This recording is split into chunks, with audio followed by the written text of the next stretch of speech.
अपने स्वभाव को हमेशा सूर्य की तरह रखिए। न उगने का अभिमान, न डूबने का डर। बिना स्वार्थ किसी का भला करके देखिए। आपकी सारी उलझनें ऊपर वाला सुलझा देगा। भक्ति और विश्वास इतना करो कि संकट आप पर हो और चिंता प्रभु को हो। निर्णय वही उत्तम होते हैं जो केवल स्वयं के हित नहीं बल्कि अन्य की भावनाओं का विचार करके लिए जाए। हद से ज्यादा सीधा साधा होना ठीक नहीं है, क्योंकि जंगल में सबसे पहले सीधे पेड़ों को काटा जाता है। साधारणतया आम आदमी को पता ही नहीं है कि जीवन में उसका लक्ष्य क्या है। सुख यदि उसका लक्ष्य है तो दिशा गलत है, दिशा भी ठीक है तो तरीका गलत है। बिन गुरु के और गुरु उपदेश का आदर किए बगैर कल्याण संभव नहीं है। जो लोग भक्ति में श्रद्धा नहीं रखते वे मुझे प्राप्त नहीं कर पाते, अतः वे इस भौतिक जगत में जन्म मृत्यु के मार्ग पर वापस आते रहते हैं। दूसरों को हानि पहुंचाकर रुलाकर प्राप्त की हुई चीज, सम्मान, यश, प्रतिष्ठा आपको भी ठीक उसी तरह कष्ट भोगकर रोकर खोनी पड़ेगी। जीवन की समानता को पहचाने और अपनाएं, अर्थात बिना दुख के सुख का मूल्य नहीं समझ सकते। जिसने केवल सुख भोगा हो उसके लिए दुख पहाड़ के समान है।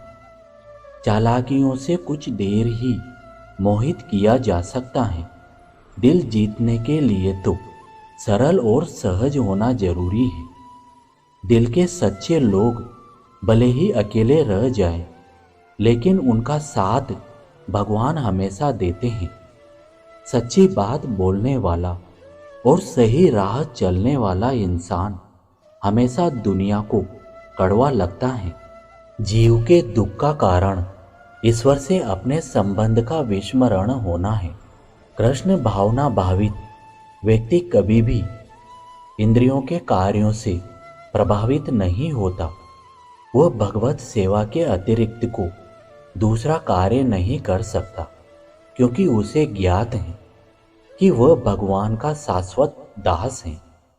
अगर आप कृष्ण की भक्ति करते हैं, कृष्ण से प्रेम करते हैं, तो समझिए कि आपने श्री कृष्ण को नहीं बल्कि श्री कृष्ण जी ने आपको अपनी भक्ति के लिए स्वयं से प्रेम करने के लिए चुना है, क्योंकि उनकी इच्छा के बिना तो कोई भी उनकी भक्ति नहीं कर सकता। अगर ऐसा है तो आप भाग्यशाली हैं। भक्ति में लगे बिना केवल समस्त कार्यों का परित्याग करने से कोई सुखी नहीं बन सकता, परंतु भक्ति में लगा हुआ विचारवान व्यक्ति शीघ्र ही परमेश्वर को प्राप्त कर लेता है। अगर आप धर्म और भक्ति के मार्ग पर आगे बढ़ना चाहते हैं तो सत्संग को सबसे महत्वपूर्ण स्थान दीजिए, क्योंकि भक्ति अकेले नहीं होती। सत्संग से भक्ति करने में सहायता और प्रेरणा मिलती है। जिसके हृदय में सबके हित का भाव रहता है वह भगवान के हृदय में स्थान पाता है। कभी कभी भगवान आपकी परिस्थिति नहीं बदलते, क्योंकि वो आपके विचार बदलना चाहते हैं। जब कोई भगवान के नाम का जप करता है और भगवान के नाम में आस्था रखता है, हर स्थिति शुद्ध चेतना के कारण शुभ हो जाती है। सबसे बड़ा दानी कंजूस व्यक्ति होता है। वो सारी दौलत दूसरों के लिए छोड़कर चला जाता है।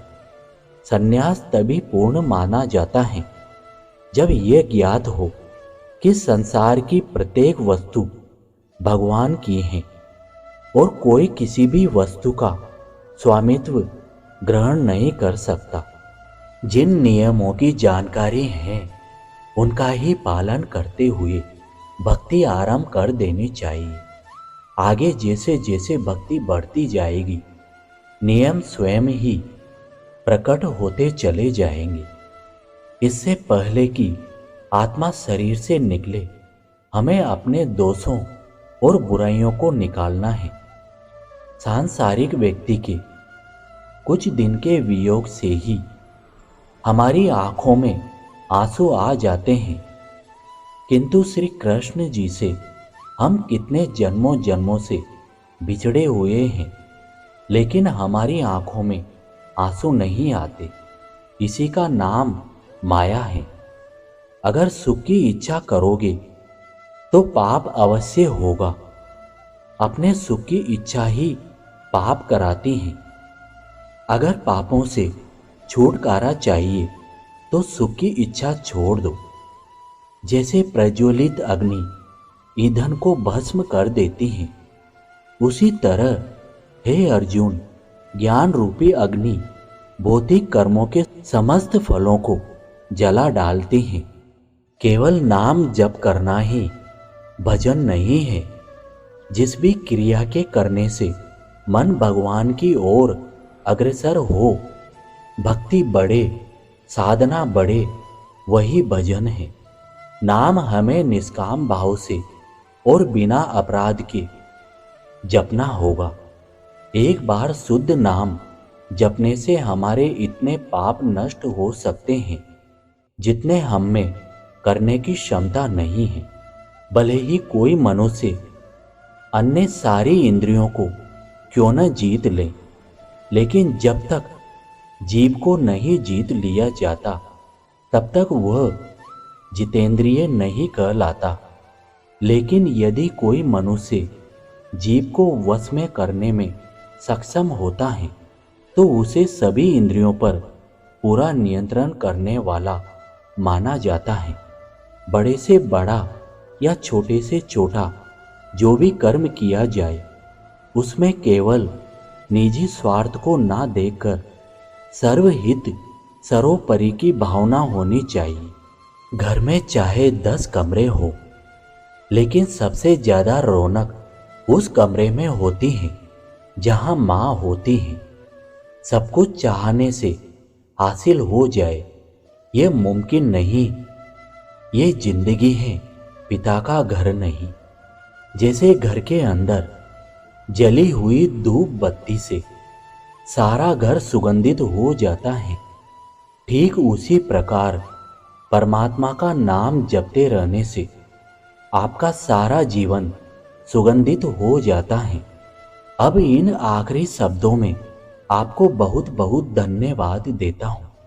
आशा करता हूँ कि इस वीडियो से आपको कुछ सीखने को मिला होगा। तो आप अपने दोस्तों और रिश्तेदारों को लाइक और शेयर जरूर कीजिए, और हमारे साथ जुड़े रहने के लिए चैनल आर अकेला राही को सब्सक्राइब जरूर कीजिए। मिलते हैं अगले नए वीडियो के साथ। तब तक आप अपने स्वास्थ्य का ध्यान रखें। जय श्री कृष्ण।